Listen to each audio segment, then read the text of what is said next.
Hazır. 3, 2, 1, action! Oh. Karaoğlan keki. Mutfakta bir erkek kanalından herkese selam arkadaşlar. Ya bugün günü olan teyzeleri görünce tatlı krizim tuttu. Şimdi orası var ya, apayrı bir yer. Dünya dertlerinin bittiği nokta. Ne dedikodular, ne geyikler dönüyordur. Bir de teknoloji ayak uydurup WhatsApp grupları varsa abo, vay halimize. Böyle bir teşkilat daha olamaz. O günü olan teyzeleri nispeten evde tatlı krizini tutturacak, içinden şelale gibi çikolata akacak, akışıyla seni büyüleyip hipnotize edecek bir kek yapalım. Evet, bildiğin kakaolu kek. Ama tek bir farkla bambaşka tatlar, bambaşka duygular. O zaman hiç vakit kaybetmeden hemen yapımına başlayalım. İlk baş o zaman bununla başlayalım. Benim tercihim Nutella, senin tercihin Nutella değilse farklı markaların aynı ürünleri de mevcuttur. Neden böyle duruyor? Benmari usulünü bilirsin. Bunu ya dolabına koyarsın ya oda sıcaklığında dursa bile o kadar akışkan olmayabilir. Şöyle herhangi bir tabağın içerisine biraz sıcak su ilave ettim. Bu kendiliğinden akışkan bir hale geldi. Bak. Bize bu şekilde lazım bu. Şimdi bunu bir kenara alıyorum. Buraya bir streç filmi sereceğim. Sonra olaya başlıyoruz. Hadi bakalım. Bu bittikten sonra var ya, yanına bir de Türk kahvesi. Öyle Americano'ymuş, latte'ymiş, espresso'ymuş. Geç onları.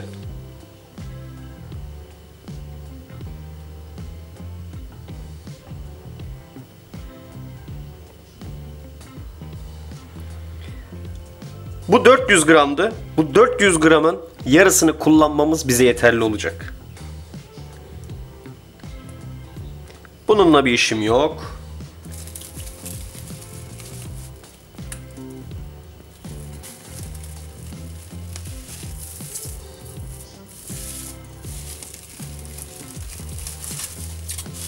Bu uç kısımlarını şu şekilde döndürerek kapatıyorum buraları da. Ve bunu bu şekilde gördüğün gibi halka haline getiriyorum. Şimdi bu çırpacağımız malzemeler hazır oluncaya kadar bu buzluğa giriyor. O zamana kadar bir buzlukta beklesin bu. Şimdi geçelim çırpacağımız malzemelere. 3 adet yumurta.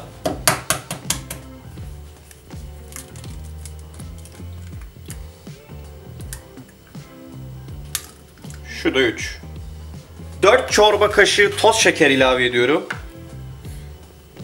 1 2 3 4.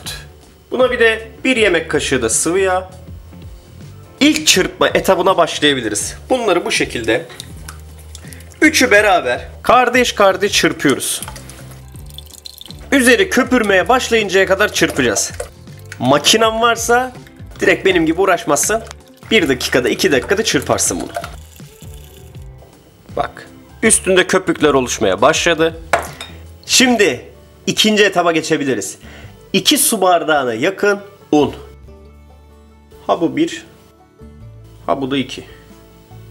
2 yemek kaşığı kakao mu ilave ediyorum ama benim kullandığım dark kakao, yani daha koyu, yani bitter gibi diyebilirim.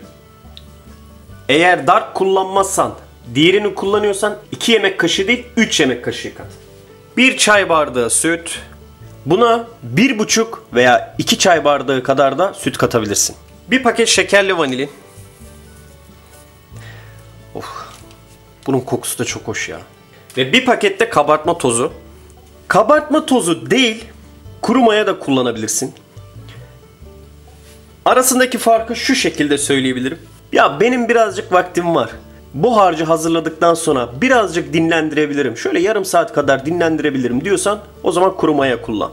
Benim o kadar vaktim yok. Ben bu harcı hazırladıktan sonra hemen fırına vereceğim. Kekim pişsin diyorsan o zaman kabartma tozu kullan. Kuru maya durdukça etkileşime geçiyor.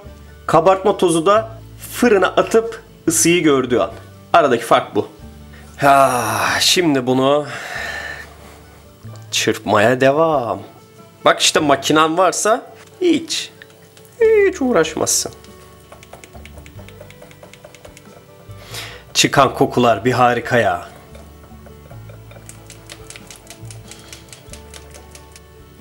Ya şu görüntü bile mükemmel bir şey ya. Bu harcı hazırlarken muhakkak şöyle bir ufak kaşık yardımıyla, ki kaşık kullanmayacaksın muhtemelen, parmağınla şöyle alıp bir tadını bir yokla. Bakalım sana hitap ediyor mu? Belki şekeri az oldu. Belki ben o kadar şeker sevmiyorum. Belki sana bu şeker oranı fazla gelecek veya az gelecek. Bu artık tamam. Bu hazır. Şimdi önemli yerler. Herhangi bir kek kalıbın olsa yeterli.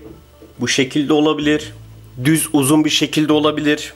Hiç fark etmez. Herhangi bir kek kalıbı işini fazlasıyla görecektir. Şimdi bunun kenarlarını yapışmasın diye tereyağıyla veya margarinle buraları güzelce bir yağlıyorsun. Çıkarırken kolaylığını da göreceksin bunu. Tereyağı pahalı, margarin kullan. Margarin daha iyi. Bu yağladığın kalıbın içerisine harcının tamamını değil, bir yarısını ilave et.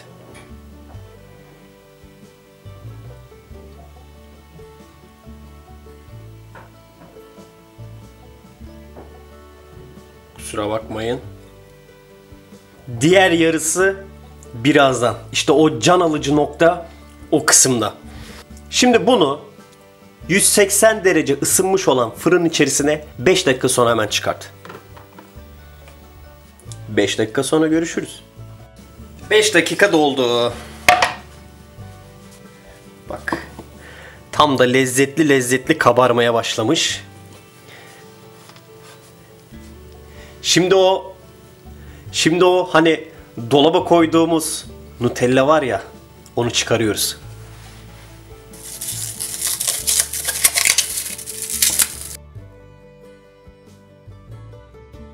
Buzlukta fazla bekletmediğim için böyle hemen parçalara ayrılıyor. Keki hazırlamadan önce yarım saat kadar buzlukta bekletirseniz direkt halka şeklinde koymak daha rahat olacak. Şimdi üzerine geri kalan harcı ilave ediyoruz. Ve sonunda ne oluyor? Günü olan teyzeler için dedikodu time.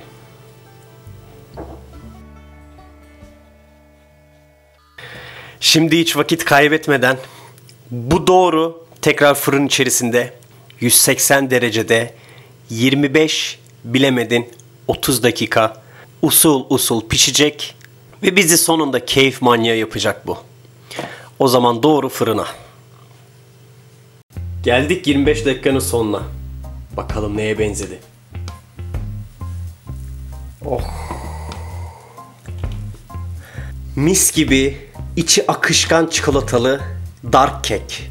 Bu bildiğin dark kek. Şöyle bir 5 dakika kadar dinlensin. Ondan sonra çevirip bakalım neye benzemiş. Bir de tadına bakalım. Eğer o da güzelse her şey yolunda demek.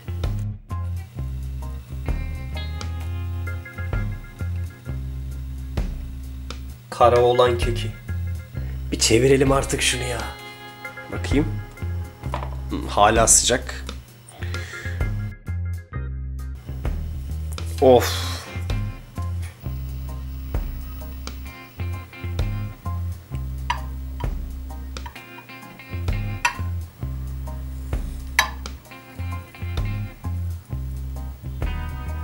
Arasında hazine saklı.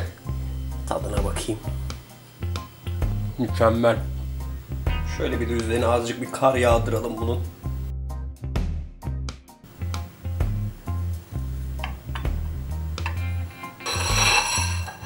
Öyle americano'ymuş, latte macchiato'ymuş. Hikaye. Mokaymış, cappuccino'ymuş. Cık, yok. O dedikoduyu tamamlayacaksan bunun yanına Türk kahvesi. Şimdi artık dedikodu time.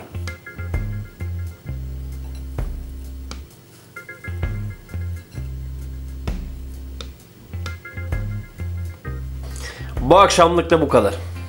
Videolardan haberdar olmak için kanala abone olmayı unutmayın arkadaşlar. Bir sonraki videoda görüşmek üzere. Hoşça kalın.